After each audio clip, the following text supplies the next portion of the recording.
Students के साथ सब लोग एकदम बढ़िया। और आज हम जानने वाले हैं कि व्हाट इज एनेस्थीसिया और टाइप्स ऑफ एनेस्थीसिया क्या होता है। सबके लिए सबके मन में डाउट होता है कि एनेस्थीसिया क्यों देते हैं, ऑपरेशन से पहले क्यों देते हैं, और एनेस्थीसिया का क्या रोल होता है, क्यों दिया जाता है। बहुत सारे क्वेश्चंस लोगों के होते हैं, तो आज हम वो क्लियर करने वाले हैं कि एनेस्थीसिया क्या होता है और क्यों देते हैं और कितने टाइप्स का ये होता है। तो मेनली जो एनेस्थीसिया जो होता है वो ऑपरेशन से पहले दिया जाता है। एनेस्थीसिया क्या होता है? मान लो मुझे कोई सीवियर डिसीज है और मैं किसी डॉक्टर के पास गया, मुझे कोई सीवियर डिसीज के लिए बताने के लिए, तो डॉक्टर बोलता है कि भैया इसका ऑपरेशन करना पड़ेगा, और उसके पहले आपको एक इंजेक्शन लगाया जाएगा, एनेस्थीसिया का सुन्न का इंजेक्शन जिसे बोलते हैं। डॉक्टर बोलता है कि वो लगाया जाएगा आपको, और जिससे आपको ऑपरेशन में कोई दिक्कत नहीं होगी, कोई दर्द वगैरह महसूस नहीं होगा। तो ठीक है, वो तब से हमारे मन में डर बैठ जाता है कि भैया एनेस्थीसिया क्या होगा वगैरह वगैरह। तो देखो, डरने वाली कोई बात नहीं है। एक छोटा सा इंजेक्शन होता है जो कि हमारे पीछे रीढ़ की हड्डी में लगता है, और कई जगहों पर अलग अलग तरह का एनेस्थीसिया भी होता है, सबके बारे में बात करेंगे।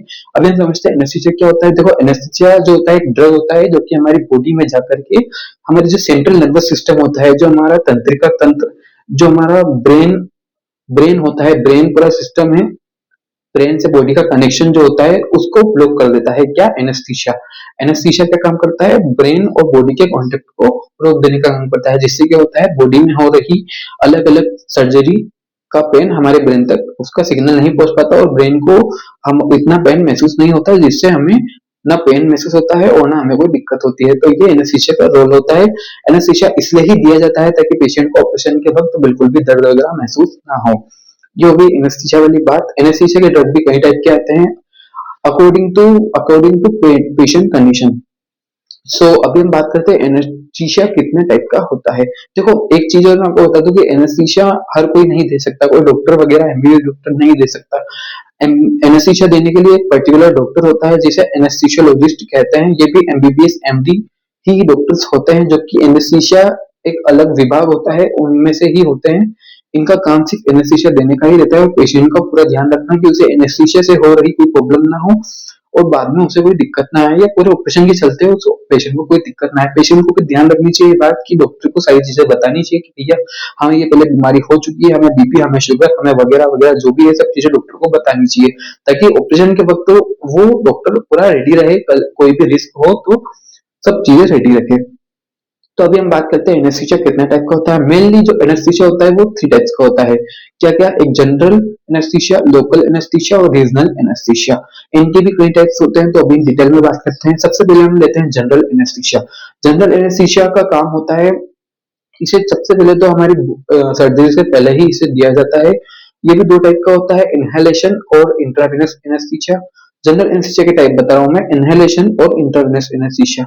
सबसे पहले हम समझ लेते हैं जनरल एनेस्थीसिया क्या होता है। देखो, जीए जिसे बोलते हैं जनरल एनेस्थीसिया, इसे ऑपरेशन से पहले देते हैं ताकि पेशेंट को कोई दर्द वगैरह महसूस ना हो। किस तरीके से देते हैं इसे? एक तो सूंघा करके, इनहेलेशन सांस के द्वारा दिया जाता है, और ये तो इंट्रावेनस, हम किसी एग्जांपल से समझते हैं। हम डॉक्टर के पास जाते हैं सर्दी जुकाम के लिए, हमें सर्दी जुकाम हो चुका है, हम डॉक्टर के पास गए, डॉक्टर बोला इंजेक्शन लगाना पड़ेगा नस में, तो वो जो नस में इंजेक्शन लगाता है, उसी तरीके से एक इंट्रावेनस एनेस्थीसिया भी आता है, जिससे नस में दिया जाता है, और जिससे हमारी बॉडी या एक बॉडी का पार्ट या जहाँ पे इंजेक्शन लगा वो पोर्शन शून्य हो जाता है, और हमें वहां पे दर्द का महसूस नहीं होता। तो वो होता है जनरल एनेस्थीसिया। दो टाइप का होता है, मैंने आपको बता दिया। क्या क्या? इनहेलेशन और इंट्रावेनस एनेस्थीसिया, दो टाइप का जनरल एनेस्थीसिया होता है। अगला बात करते हैं लोकल एनेस्थीसिया। लोकल एनेस्थीसिया नाम से ही आपको पता चल रहा है, लोकल एनेस्थीसिया बॉडी के लोकल पार्ट के लिए, बॉडी के एक पर्टिकुलर पार्ट के लिए। दांत में दर्द हुआ, डॉक्टर के पास गए, डॉक्टर ने बोला दांत निकालना पड़ेगा, उसके लिए आपको इंजेक्शन लगाना पड़ेगा, और इंजेक्शन इसीलिए लगाते हैं कि आपको दांत निकालते वक्त दर्द वगैरह महसूस ना हो, उसे बोलते हैं लोकल एनेस्थीसिया। मान लो मुझे हाथ में लग गई, टाके लगवाने हैं, तो उससे पहले एनेस्थीसिया दिया जाएगा, इंजेक्शन लगाया जाएगा ताकि दर्द का महसूस ना हो, और टाके आराम से लग पाए। ये होता है लोकल एनेस्थीसिया। आगे बात करते हैं, मेन इंपॉर्टेंट आता है regional regional anaesthesia. Regional anaesthesia का काम हमारी बॉडी को सुन्न करने का ही होता है। देखो, रीजनल एनेस्थीसिया जो होता है वो लोकल एनेस्थीसिया की तरह ही होता है। लोकल एनेस्थीसिया का काम क्या होता है कि बॉडी के एक पर्टिकुलर पार्ट को सुन्न करने का लोकल एनेस्थीसिया का काम होता है। उसी तरीके से एक रीजनल एनेस्थीसिया भी यही काम करता है, कि सिर्फ डिफरेंस ये होता है कि जो वो बॉडी के पोर्शन को शून्य करता है, लोकल एनेस्थीसिया वो बॉडी के एक पार्ट को। लोकल एनेस्थीसिया का हम यूज़ कहाँ कहाँ कर रहे थे? दाँत निकालने के लिए यूज़ कर रहे थे। वैसे ही अब मुझे दोनों वेलों का मान लो मुझे ऑपरेशन करवाना है, तो मुझे रीजनल एनेस्थीसिया का यूज़ करना पड़ेगा, क्योंकि मुझे एक पर्टिकुलर पोर्शन जिसे लोअर लिम्ब कह रहे हैं, उसके लिए उसको शून्य करने के लिए करना है, तो मुझे रीजनल एनेस्थीसिया का यूज़ करना पड़ेगा। रीजनल एनेस्थीसिया भी 2 टाइप का होता है, एक तो स्पाइनल एनेस्थीसिया और एक एपिडर्मल एनेस्थीसिया। स्पाइनल एनेस्थीसिया नाम से ही पता चल रहा है, स्पाइन में दिया जाता है, जिसे वर्टिब्रल कॉलम कहते हैं, जिसे रीढ़ की हड्डी, आम भाषा में बोलो तो रीढ़ की हड्डी में दिया जाता है।